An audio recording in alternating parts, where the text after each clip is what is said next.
October of 96, so that makes him 14? 14.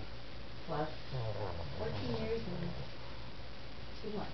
14-year-old Shih Tzu that eats onions, chocolate, and grapes, apple cores.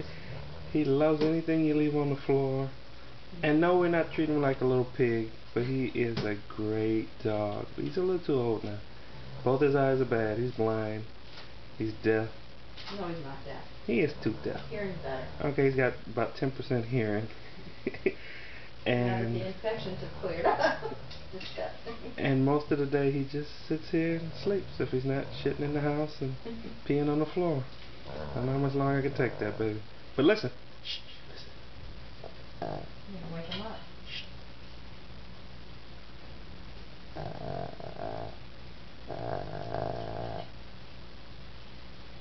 Hello, man. Shh.